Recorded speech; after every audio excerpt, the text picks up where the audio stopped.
뭉치면 살고 흩어지면 죽는다. 6.25 전쟁 중인 1950년 10월 27일 평양을 탄환하고 환영하는 시민대회에서 이승만 전 대통령이 한 말입니다. 그런데 그 200년 정도 전에 벤저민 프랭클린이 1776년 미국의 독립선언문에 서명하면서 같은 말, 뭉치면 살고 흩어지면 죽는다는 말을 했다고 합니다. 더 찾아보면 이 말의 원전은 이솝 우화라고 이야기합니다.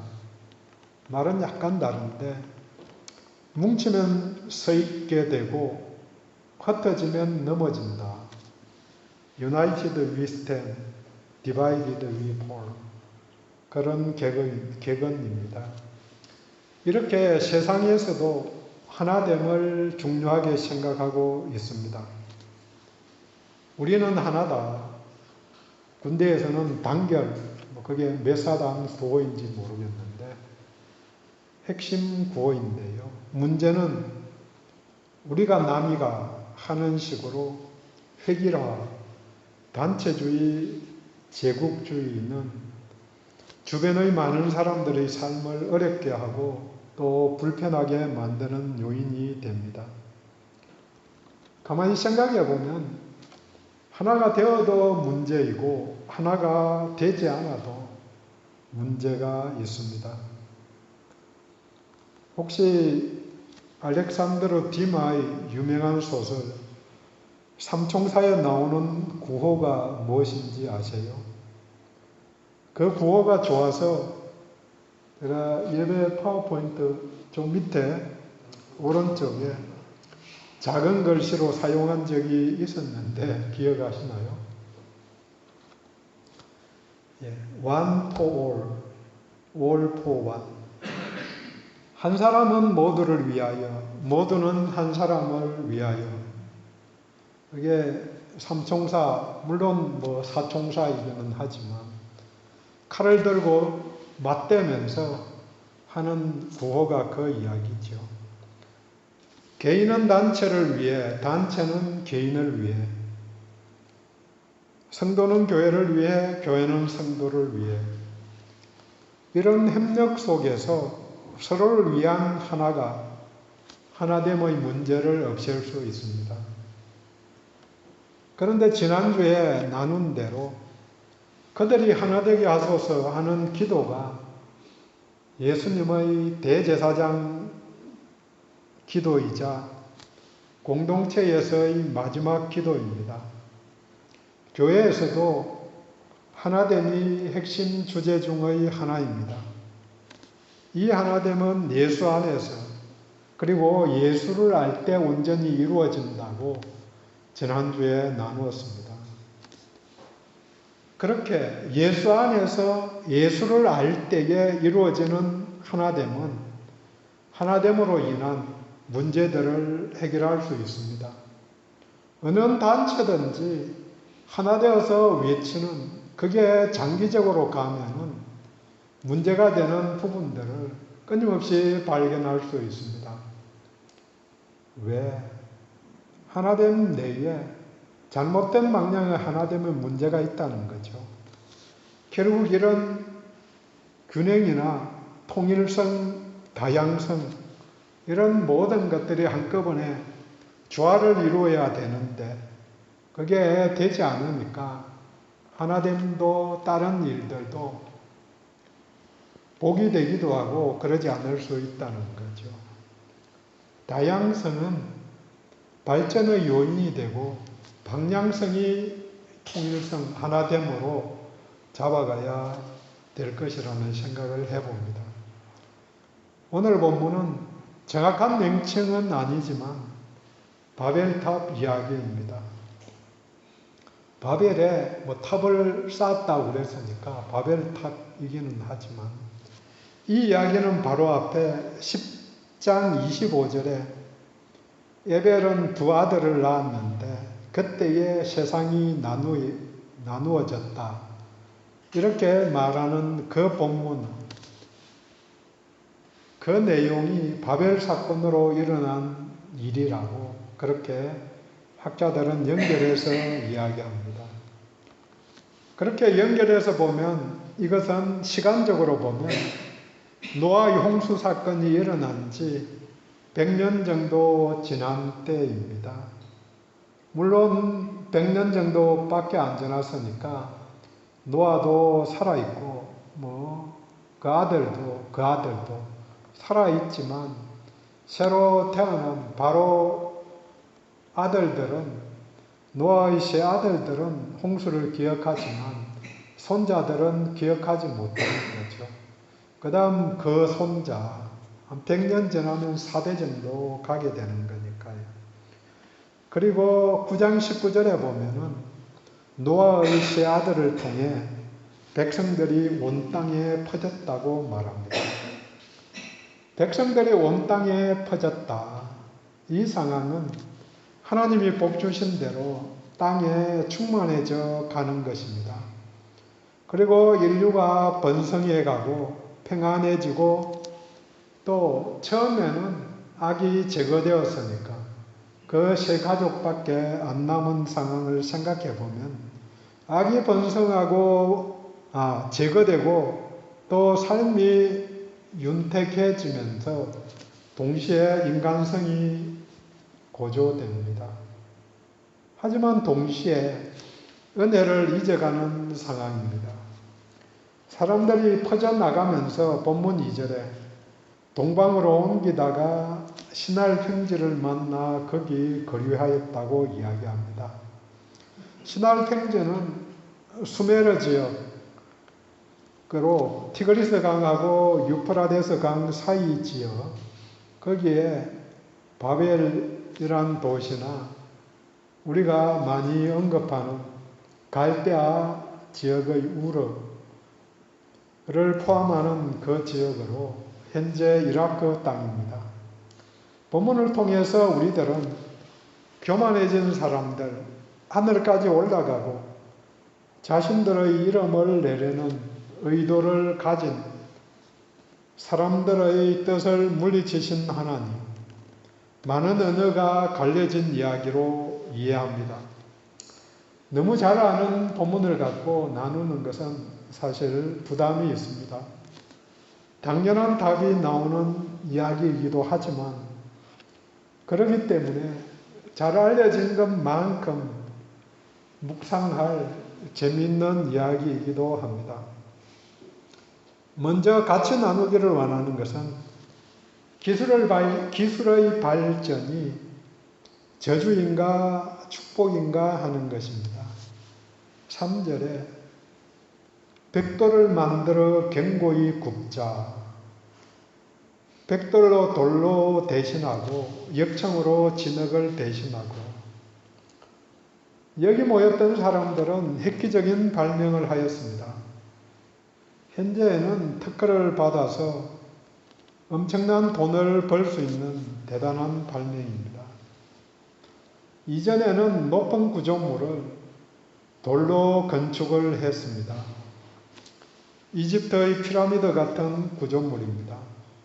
물론 훨씬 후대에 만든 것이기는 하지만 또 후대인 출애굽기에 나오는 것과 같이 이집트에서는 진흙에 짚을 섞어서, 우리나라도 이전에는 흙집 만들 때에 진흙에 짚을 섞고 대나무 가지를 엮어서 안에 뼈대로 대고 그렇게 해서 집을 만들었죠.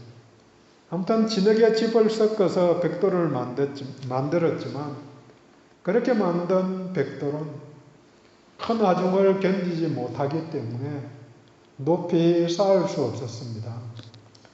인근이 사막 지역이니까 또 강변이 있으니까 모래가 많은 곳이어서 이 흙을 구워서 소성벽돌을 만들어서 건축 재료로 사용한 것입니다. 그리고 모르타르로 역청을 사용해서 견고한 구조물을 만든 것입니다. 돌 대신 백돌을 사용해서 건축을 하니까 공기가 단축되고 비용도 절감됩니다.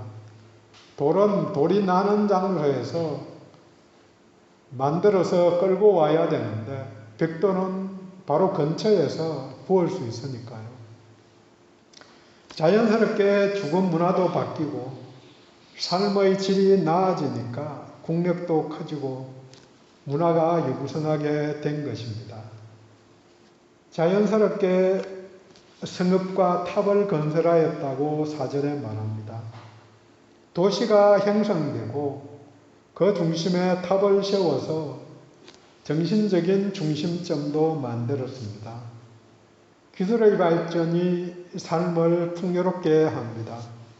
현재의 우리들은 기술의 발달로 말미암아 이전에 비하면 엄청나게 잘 살고 있습니다.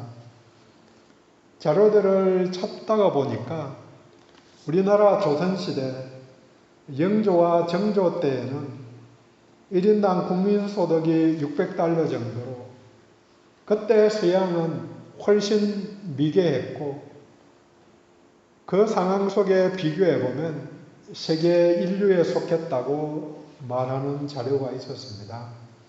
그 시절에 전국에 100군데가 넘는 서당이 있었고 종이 만드는 기술, 인쇄술은 세계 제일이었습니다. 그렇게 그때의 삶이 다른 세계적으로 1등인 그런 잘 사는 나라였지만 지금과 비교해보면 너무나 차이가 나는 것을 알 수 있습니다. 물론 우리가 속한 시대인 한국전쟁 직후인 1953년 1인당 국민소득이 67달러였다고 이야기합니다. 현재 3만 달러 말을 하니까 너무 잘 살고 있는 거죠. 그래서 한 번씩 조선시대 왕보다 훨씬 잘 살고 있는 거다. 먹고 싶은 것 없어서 못 먹는 게 없잖아요. 먹고 싶으면 먼데 까지 가서 먹는 시대가 된 거죠. 기술의 발전이 삶의 질을 높이기에 복된 일임에 틀림없습니다. 하지만 이 발전과 동시에 인간의 존엄성과 가치성이 상실되었고 비인격화, 소외가 나타나게 되었습니다. 저주가 시작된 것입니다. 그래서 뉴스를 보면은 매일 말도 안 되게 죽이고 죽는 사건들, 그냥 애도 일주일 안 봐서 죽은 애도 생기고 막 이런저런 일들이 매일 드러나는 거죠. 이유 없이 죽이는 것. 본인은 이유가 있는지 잘 모르지만 기술의 발달만으로 이야기하면 분명히 복이지만 이로 야기된 인간성 상실은 저주입니다. 물론 이 저주를 해결해야만 하는 의무가 저희들에게 있는 것입니다. 인간성의 회복은 심리적인 접근이 아니고 창조주를 알 때 가능합니다. 기술은 가치 중립이지만 결국 사용하는 사람의 마음이 복이 되기도 하고 저주로 만들기도 합니다. 가치관과 마음의 중심이 문제입니다. 주어진 재물, 주어진 재능, 주어진 모든 상황들이 가치 중립입니다. 사용하는 마음에 따라서 끊임없이 불평이 나고 저주로 받아들이기도 하고 또 인격에 따라서 복되게 받아들이기도 합니다. 어떻게 받아들이고 어떻게 대응하느냐, 거기에 따라서 꼭 같은 상황이 저주고 복이 되는 것입니다. 은혜를 받고도 잊어버리는 자가 저주받은 자입니다. 두 번째로 함께 나누기를 원하는 것은 이름을 내고 흩어짐을 면하자는 그 의도, 그런 노력이 저주인가 축복인가 하는 것입니다. 단순하게 보면 이름을 내고 또 흩어지지 않으려 하는 것은 하나님이 싫어하시는 일이고 결론이 저주로 드러났으니 저주같이 보입니다. 물론 이름을 내자고 할 때 내자는 말은 만들자는 말로 새로운 것을 만드는 것인데 같이 중립입니다. 바로 다음 장인 12장 2절에 아브라함에게 복을 주시면서 내 이름을 창대하게 하겠다. 거기는 이름을 창대하게 하겠다. 이게 복으로 주신 것이죠. 축복인데 여기는 이름을 내자는 게 저주로 보이는 거죠. 모든 사람이 복받은 자임을 알게 하겠다고 아브라함을 통해서 말씀하시는 거죠. 이름을 내게 하겠다는 의미입니다. 아브라함의 이름을 들은 자들은 하나님이 아브라함에게 복을 주셨다는 사실을 알게 될 것이고 이로 말미암아 하나님을 믿는 통로로 사용되었기 때문에 이름을 내는 것이 복이 된 것입니다. 지금도 탤런트든 운동선수든 주부이든 어린 나이든 자기 이름을 내기를 다 원하는 것이죠. 하나님이 하신 일을 전하는 통로로 자신의 이름이 드러나는 것은 명예로운 일이고 하나님께 영광을 돌리는 일입니다. 물론 그러지 않은 것은 하나님하고 무관한 거죠. 하지만 자신들의 이름을 높이는 것을 통하여 힘이 결집되면 타락하게 됩니다. 힘과 권력은 타락시키는 경향이 있습니다. 도시를 건설하고 하늘까지 닿는 탑을 쌓으려는 엄청난 공사에는 수많은 희생이 따를 수밖에 없었습니다. 만리장성을 쌓을 때에 쌓으러 갔던 대부분의 사람들은 일하다가 죽어서 거기에 묻혔다고 말합니다. 그래서 세계에서 가장 긴 무덤이 만리장성이라고 그렇게 말하기도 합니다. 흩어짐은 사방으로 퍼지는 것이니까 한 곳에 정착하고 모여 사는 것은 누구나의 바람입니다. 모여 살아야 위로를 받을 수 있고 안전하게 지낼 수 있습니다. 성을 왜 쌓는가? 방어하기 위해서 쌓는 거죠. 도시를 왜 만드는가?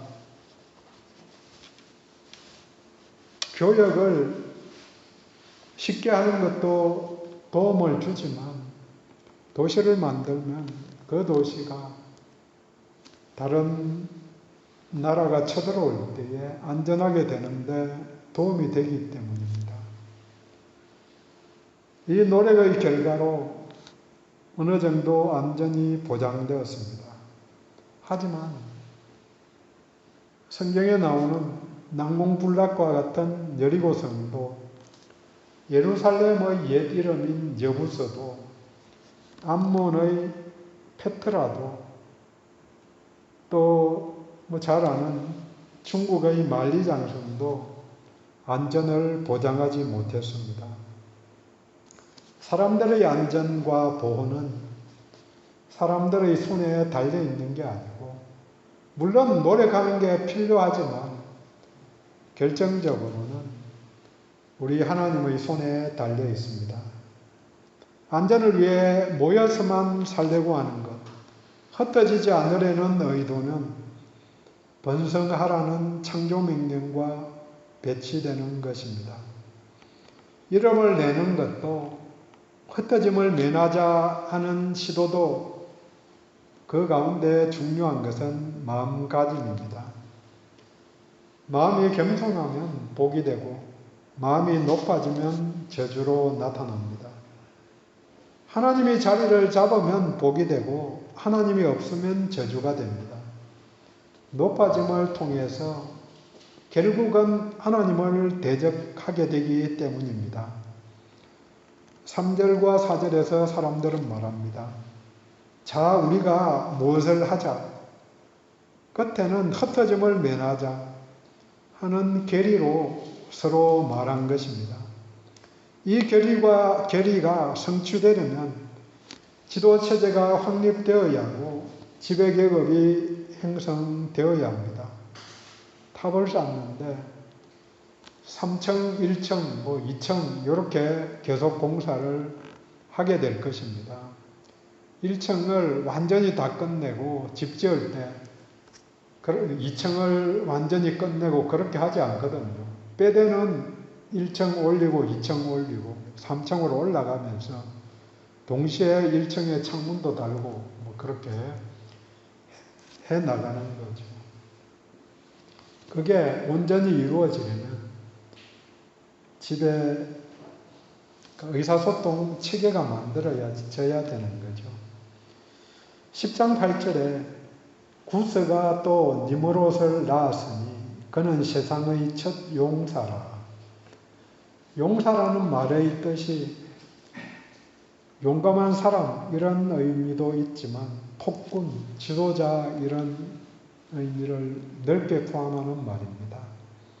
그래서 10장 9절에 용감한 사냥꾼이 되었으며 10절에 그의 나라는 시날 땅의 바벨과 인근 지역이 나오고 11절에 그가 그 땅에서 아수르로 나아가 니므롯이 시날과 그 인근의 광대한 땅을 지배한 최초의 지배자로 부상한 것입니다. 본문의 탑도 이 시기에 조금 전에 나누었지만 홍수가 난 지 100여 년 뒤이고 노아의 사대손인 니므롯의 손에 이루어진 일이라고 연결해서 설명할 수 있습니다. 가치 중립적인 사건과 대상들 앞에서 우리는 가치를 부여하는 일, 즉 해석해 나가는 일을 계속해서 해 나가고 있습니다. 뉴스를 보아도 객관적인 팩트 이렇게 표현은 하지만 팩트만 전하는 뉴스는 아무데도 없습니다. 없을 수밖에 없는 거죠. 팩트를 다 전할 수 없기 때문에 선택해서 전하거든요. 자기가 생각해서 이게 중요한 일이라고 생각하기 때문에 그렇게 전하는데, 그래서 어떤 뉴스에는 미담이 많이 전해지고 어떤 뉴스에서는 죽이는 이야기만 끊임없이 많이 하는 거죠. 또 어떤 뉴스에는 정치 이야기만 굉장히 많이 지면을 할애하고 하는 그런 게 해석이 반드시 들어간다는 거죠. 똑같은 일을 보고도 전달을 할 때 전달하는 사람에 따라서 해석이 들어가서 그 다음 사람에게 전달하는 게 당연하죠. 못 보았을 수 있는 그런 면도 있고 자기가 볼 때 이게 중요하다는 거죠. 그래서 어떤 사람들은 시간을 중요하게 생각해서 그 시점을 이야기하고 어떤 사람은 시간이 중요한 게 아니고 누가 했는지를 중요하게 보는 거고 다르다는 거죠. 역사책이라는 것도 마찬가지죠. 사건의 기록이 아니고 해석을 기록한 것입니다. 사도 요한도 요한복음 마지막 장 마지막 절 21장 25절에서 말합니다. 예수께서 행하신 일이 이 외에도 많으니 만일 낱낱이 기록된다면 이 세상이라도 이 기록된 책을 두기에 부족할 줄 아노라. 엄청나게 많은 일들이 있었는데 그 중에 가려 뽑아서 기록했다. 그런 이야기죠. 의도에 맞추어서 편집하였다는 말입니다. 사도 요한이 요한복음을 기록한 의도가 뭔가? 요한복음 20장 31절에 오직 이것을 기록함은 너희로 예수께서 하나님의 아들 그리스도이심을 믿게 하려 함이요 또 너희로 믿고 그 이름을 힘입어 생명을 얻게 하려 함이라. 요한이 요한복음을 기록한 이유는 예수가 그리스도시다 하는 사실과 그 다음 너희들이 그걸 믿으면, 그분을 믿으면 구원을 받는다 이걸 알려주려고, 믿어서 구원을 얻어야 된다는 것, 구원에 초점을 맞춰서 선택해서 기록한 것입니다. 성경의 모든 책들이, 모든 내용들이 왜 그 이야기가 거기에 붙어 있는가? 바벨탑 이야기는 10장에 노아의 세 아들 족보가 나오면서 중간에 니무롯 이야기가 나오고 그 이야기를 좀 더 안에 들어가서 이야기를 하고 그 다음에 12장에는 아브라함이 흩어진 이야기, 갈대아 우르를 거꾸로 떠나서 나오는 이야기를 하면서 흩어짐과 또 모여서 사는 것에 대한 고민을 하라고 거기에 있는 거죠. 마지막으로 나누기를 원하는 것은 하나됨이 저주인가 축복인가 하는 것입니다. 6절 말씀에 이후로는 그 하고자 하는 일을 막을 수 없으리로다. 사람들이 하는 일을 하나님이 막을 수 없다. 이게 말이 되나요?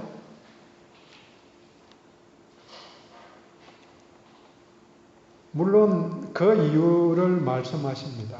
한 족속이요 언어도 하나이므로 시작하였으니까. 하나님으로 시작하였고 그들이 하는 일을 막을 수 없다. 과장법이죠.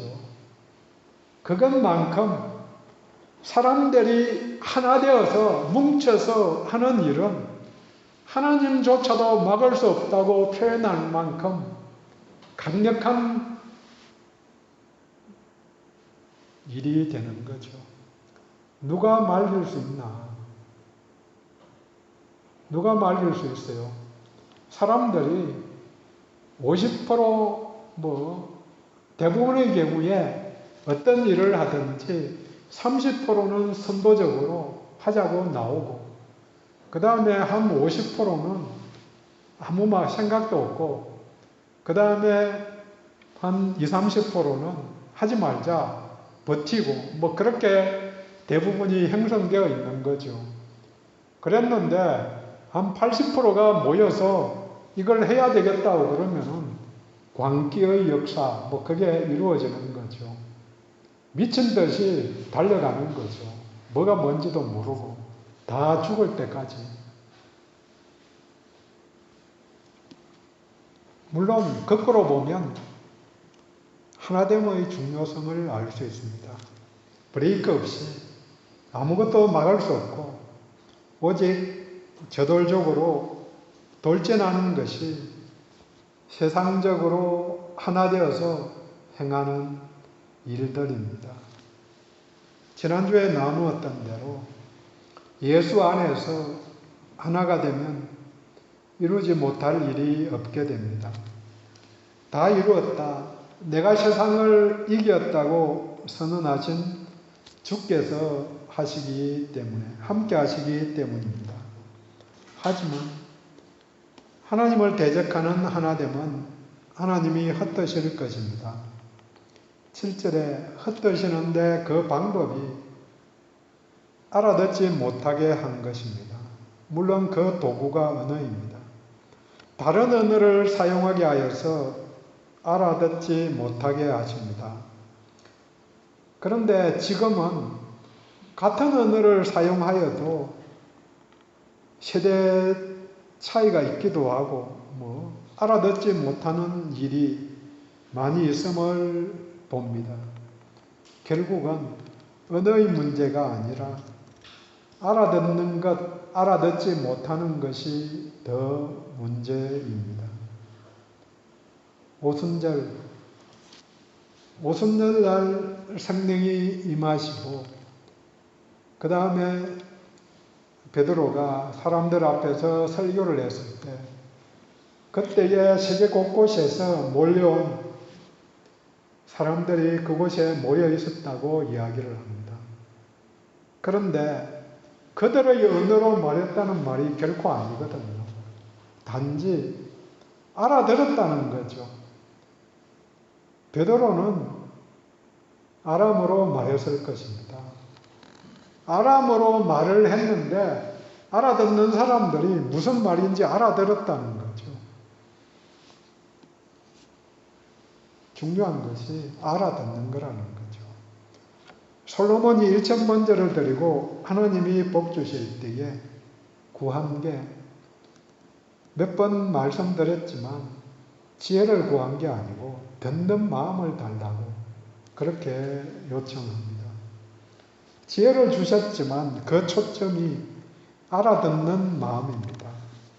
마음을 알아야만 그게 맞는 해답을 줄 수 있는데 이게 공감을 해야 마음을 더 잘 이해할 수 있는데 공감하지 못하는 사람들은 참 답이 없기도 하죠. 마음을 듣지 못하니까 답을 줄 수 없는 것입니다. 바벨이라는 말은 히브리어로 바랄, 뒤섞다, 혼잡하다는 말이지만 신할 아카드어로 바벨라, 신들의 문입니다. 신들이 오르락내리락 하는 문. 그렇게 하면 나중에 야곱이 꿈에 사닥다리를 보죠. 하늘을 오르락내리락 하는 그 문이 바벨입니다. 이 통로를 통해서 신들이 하늘에서 내려오고 또 올라가기를 원한 것입니다. 좋은 의도로 보면은 하나님을 위해서 건설한 것입니다. 하지만 하나님을 이 통로로 묶어두려 한 의도이기도 합니다. 매이지 않으신 하나님을 조정하려는 의도이기 때문에 하나님이 거절하신 것입니다. 이렇게 하나 되어서 이루어가는 자기중심적인 노력을 평가하기 위해서 5절에 보시려고 내려오셨다고 말합니다. 세밀하게 살피신다는 표현입니다. 그리고 평가의 결론이 언어를 혼잡하게 하여서 서로 알아듣지 못하게 하자는 것입니다. 의사 전달이 되지 않으니까 자동적으로 그들 사이에 분리가 생기고 결국은 뿔뿔이 흩어졌습니다. 그러면 어쩌란 말인가? 하나 되어도 문제이고 기술의 발전되어도 문제이고 다 문제를 인생 속에는 문제를 안고 있는 거죠. 빨리 가도 문제이고 늦게 가는 것도 문제이고 긴장과 균형 속에서 예수를 찾아야 합니다. 말씀을 봐도 전체를 봐야 합니다. 오늘 말씀을 통해 우리는 전체를 보려는 마음을 가져야 합니다. 오늘 말씀과 같이 단순하게 보면 모여 있는 게 저주다, 나쁜 거다, 흩어져야 된다 이렇게만 생각하면 안 된다는 거죠. 흩어짐의 이유는 듣는 마음이 없어서 물론 언어가 다른 것도 이유지만 언어가 다른 것은 행실이고 내용은 말귀를 아직 알아듣지 못해서입니다. 교회의 머리 되신 예수, 그분의 의도대로 하나 될 때 복된 하나가 됩니다. 그리고 복된 흩어짐이 이루어질 수 있습니다. 정리합니다. 기술의 발달이 사람들에게 유익을 끼치고 풍요롭게 하는 좋은 일이지만 모든 사람을 풍요롭게 만들어 주지는 않았습니다. 지금도 굶어 죽는 사람들이 이 땅에 수없이 있는 거죠. 물론 지배자를 잘못 만나서 북한 땅에 올해 식량이 엄청나게 모자란다고 그렇게 이야기를 하죠. 사람들의 이름을 내는 것도 흩어지지 않고 모여 사는 것도 안전을 위해 유익하지만 안전을 보장해 주지는 않았습니다. 마지막으로 하나됨은 하나님조차도 성취를 막을 수 없다고 그렇게 말할 정도로 최고의 가치이지만 하나님이 흩으셨습니다. 이 흩으심, 알아듣지 못하게 하신 것이 오순절 성령 강림을 통해서 알아듣게 되는 역사가 일어난 것입니다. 좋은 일이 선하게 역사하는 전제가 알아듣는 것, 하나님의 마음을 알고 실천하는 일입니다. 하나됨과 다양성, 모이는 이유는 힘을 얻기 위해서, 힘을 얻어서 흩어지기 위해서 모이는 것입니다. 흩어지는 이유는 힘을 소진했기 때문에 모이기 위해서입니다. 왜 모여서 예배를 드리는가? 왜 주일날 쉬는가? 힘을 얻기 위해서. 쉬는 날 힘을 얻지 못하면 월요일부터 피곤해 지치는 거죠. 흩어져서 그 일을 힘얻은 것 다 빼고 또 주일을 쉼을 예수 안에를 추구하는 그런 게 필요한 거죠. 흩어지기만 하면 힘이 없어서 타락하고 모이기만 하면 힘이 충만해서 내부 분란이 일어나는 거죠. 왜 교회에 문제들이 생기는가? 교회에서, 큰 교회에서 돈을 쌓아 놓으니까 이렇게 쓸 돈, 저렇게 쓸 돈, 돈이 쌓여 있으니까 물론 그 돈 뭐 잘못 쓰는 부분도 있지만 쌓여 있으면 타락하게 되어 있는 거죠.